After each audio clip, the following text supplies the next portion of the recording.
अस्सलामुअलैकुम। उम्मीद करती हूँ कि सभी देखने वाले बिल्कुल खैरियत से होंगे। अल्हम्दुलिल्लाह मैं भी बिल्कुल ठीक हूँ। जी, तो आज जो है वो मैंने कमर कस ली थी और सोचा अब जो है वो डीप क्लीनिंग शुरू कर दी जाए, क्योंकि थोड़े से दिन जो है वो माह रमज़ान के लिए रह गए हैं। तो सोचा कि आज बस इंशाल्लाह जो है वो मैं डीप क्लीनिंग स्टार्ट कर दूँगी। तो यहाँ जो है वो मैंने डीप क्लीनिंग जो है वो स्टार्ट कर दी थी। स्टार्ट मैंने अपने कमरे से ली थी। वैसे भी जो मेरा कमरे के फर्नीचर्स थे वो क्लीन होने वाले थे। तो सोचा जो है वो अपने कमरे से स्टार्ट ले लेती हूँ। तो मैंने ड्रेसिंग टेबल वगैरह जो है वो स्टार्ट करना शुरू कर दिया था, और जितने भी मेरे मेकअप के चीज़ें थी, प्रोडक्ट्स थी, उनको भी मैंने अच्छी तरह से जो है वो वॉश करना शुरू कर दिया था। यहाँ जो है वो मैं अपने मेकअप ब्रशेस को जो है वो एक एक करके साफ़ कर रही हूँ।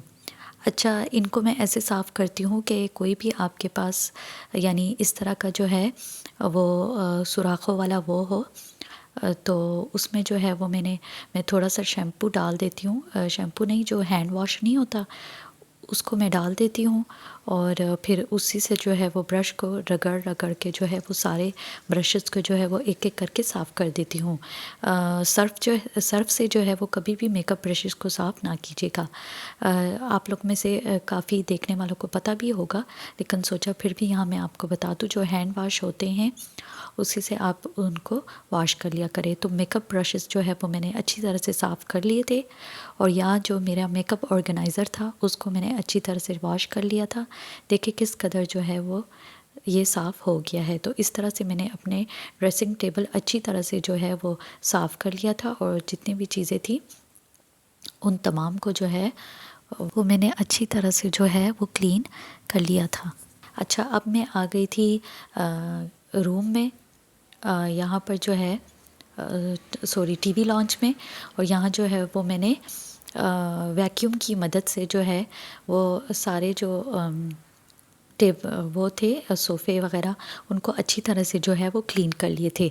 फिर मैंने जो विंडोज़ के नीचे कॉर्नर्स होते हैं, साइड्स होते हैं, उनको मैंने अच्छी तरह से जो है वो वैक्यूम से साफ़ किए। साथ साथ जो है वो मैं चाकू से इनको निकाल भी रही थी, क्योंकि इसमें जो मिट्टी थी वो जम गई थी। तो उसको मैंने अच्छी तरह से जो है वो खुरेद के, फिर उसके बाद जो है वो वैक्यूम से मैं अच्छी तरह से जो है वो हवा की मदद से जो है वो साफ़ कर थी। उसके बाद जो है वो इसमें स्प्रे मार के, कपड़े से नहीं, क्योंकि मैंने कहा इस तरह कपड़ा जो है वो बहुत ही गंदा हो जाएगा, और उससे मैंने बाकी चीज़ें भी साफ़ करनी थी। तो इस तरह से जो है वो अखबार की मदद से मैं अंदर से इसको अच्छी तरह से क्लीन कर रही थी। इसी तरह से बाकी जितने भी विंडोज़ थे हर रूम्स के, वो मैंने अच्छी तरह से जो है वो क्लीन कर लिए थे। तो वहाँ का रूम के जो विंडोज़ है वो मैंने क्लीन कर लिए थे। तो फिर मैं यहाँ आ गई थी गेस्ट रूम, और इसी तरह से इनके भी जो है वो सारे विंडोज़ मैंने एक एक करके क्लीन कर लिए थे। अच्छा, विंडोज़ क्लीन करने के बाद जो है वो काफ़ी कचरा जो है वो जमा हो चुका था।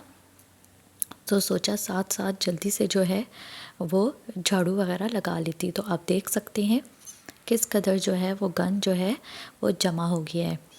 अच्छा, सब कुछ जो है वो सोफ़े वगैरह और विंडोज़ वगैरह और झाड़ू वगैरह करने के बाद फिर मैं आ गई थी किचन में। अच्छा, किचन को भी जो है वो महीने में एक दो दफ़ा जो है वो अगर वॉश ना करो तो तब तक जो है वो अच्छी तरह से जो है वो साफ़ नहीं होता।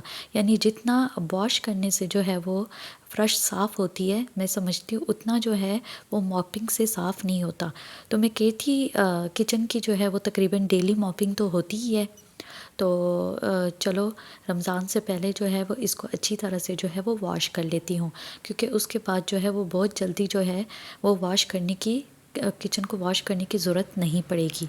तो यहाँ जो है वो मैं हर एक एक कोना जो है वो अच्छी तरह से जो है वो वाइपर की मदद से इसको वॉश कर रही हूँ। और फिर उसके बाद जो है वो मैंने कहा कि मामूल के मुताबिक जो है वो मॉपिंग तो डेली जो है वो होती रहेगी। अच्छा, इस तरह से ये जो कॉर्नर्स है इसको मैं जो मैक्स स्क्रब है, आप भी इस तरह कर सकते हैं। इससे जो है वो मैं अच्छी तरह से जो है वो कॉर्नर्स को साफ़ कर रही हूँ, क्योंकि बाकी फ़र्श तो साफ़ हो जाता है, लेकिन ये जो कॉर्नर्स है ये इस तरह से वाइपर से जो है वो अच्छी तरह साफ़ नहीं होते। तो देखिए किचन का जो फ़र्श है वो माशाल्लाह से किस कदर चमक गया है। तो उसके बाद जो है वो मैं काफ़ी थक गई थी, तो यहाँ मैंने खाना शाना खा लिया था। फिर उसके बाद जो है वो खाने के बाद जो है वो मैंने चाय ले ली थी। अच्छा, उसके बाद थोड़ी देर जो है वो आराम करने के बाद सोचा अब दोबारा से जो है वो डोर्स वगैरह को क्लीन कर लेती हूँ, क्योंकि मैंने कहा कि 2 डेज़ में जो है वो डिवाइड करके जो है वो मैं डीप क्लीनिंग करूँगी। तो मैंने कहा आज जो बड़ी बड़ी चीज़ें हैं उनको जो है वो मैं वॉश कर लेती हूँ। अच्छा, ये मैंने पानी लिया था, इसमें आप जो है वो या तो ज़ैतून का तेल या सरसों का तेल डाल सकते हैं। यहाँ मैंने सरसों का तेल डाला है और इसमें जो है वो विनेगर आप ऐड कर लें। ये मैंने किसी एक यूट्यूबर से जो है वो देखा था, तो मैंने कहा सोचा इस दफ़ा जो है वो ये हैक ट्राई कर लिया जाए। तो देखिए इससे जो है वो वाकई जो डोर्स थे वो बहुत ही अच्छी तरह से जो है वो क्लीन हो गए थे। तो डोर्स को जो है वो मैं ऊपर से और साइडों से अच्छी तरह से जो है वो इससे साफ़ कर लूँगी, क्योंकि जो ये तेल होते हैं ना, जैसे सरसों का तेल या ज़ैतून का तेल, इससे जो आपका फर्नीचर होता है ना वो बहुत अच्छे से जो है वो एक तो साफ़ और चमक भी जाते हैं। दूसरा ये कि डस्ट जो होती है वो बहुत जल्दी जो है वो इनमें नहीं लगती। तो देखिए डोर्स को आगे और पीछे से मैंने अच्छी तरह से जो है वो साफ़ कर लिए थे। सोचा काफ़ी देर तक जो है वो फिर इनमें डस्ट नहीं लगेगी।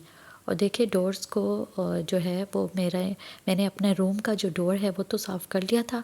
फिर मैं यहाँ आ गई थी गेस्ट रूम में, और देखिए ऊपर से जो है वो इसको अच्छी तरह से जो है वो मैं साफ़ कर रही हूँ, क्योंकि ऊपर से भी जो है वो ये डस्ट वगैरह जो है वो लग जाती है। तो अगर आप सिर्फ डोर्स को साफ़ करें तो कोई फ़ायदा नहीं है। इस तरह से जो इस तरह कोने वगैरह है, जितने भी कॉर्नर्स वगैरह है, उनको आप अच्छी तरह से साफ़ कर लें। अच्छा सॉरी, मेरी ज़बान जो है वो स्लिप हो गई थी। यहाँ अब मैं आ गई हूँ गेस्ट रूम में, और ये मैं आपको दिखा रही हूँ कि गेस्ट रूम का जो पहले भी ऊपर वाली जगह है वो मैंने साफ़ कर लिया था, तो इसलिए उसकी ज़रूरत नहीं पड़ी। तो सिर्फ डोर को ही मैंने साफ़ कर लिया था। तो देखिए डोर को जो है वो मैंने अच्छी तरह से जो है वो साफ़ कर लिया। अच्छा, साथ ही साथ जो है वो गेस्ट रूम की टेबल भी जो है वो उसको भी डस्ट से साफ़ करने वाला था। तो सोचा कि साथ ही साथ जो है वो मैं टेबल को भी जो है वो डस्ट से साफ़ कर लेती हूँ। तो यहाँ फिर मैं टेबल्स को जो है वो अच्छी तरह से जो है वो डस्ट को साफ़ कर रही हूँ। ये टेबल्स भी जो है वो अगर एक दफ़ा आप डस्ट से साफ़ कर लें तो बहुत जल्दी जो है वो इनमें डस्ट नहीं लगती। लेकिन वैसे भी हमारे जो घर है, चूँकि साथ साथ जो है हमारे घर के आसपास जो है वो कंस्ट्रक्शन का काम हो रहा है, यानी घर वगैरह बन रहे, तो इस वजह से हमारे घर में जो है वो धूल मिट्टी ख़ासकर टेरेस वगैरह में जो है वो बहुत जल्दी लग जाती है। अच्छा, यहाँ देखिए मैंने जो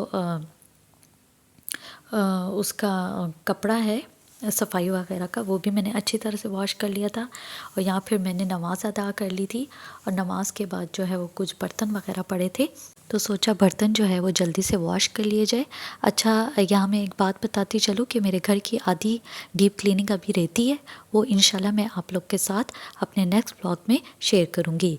यहाँ मैं दुआ करती हूँ कि अल्लाह ताला हम सबको रोज़े रखने की तौफीक अता फरमाए, आमीन।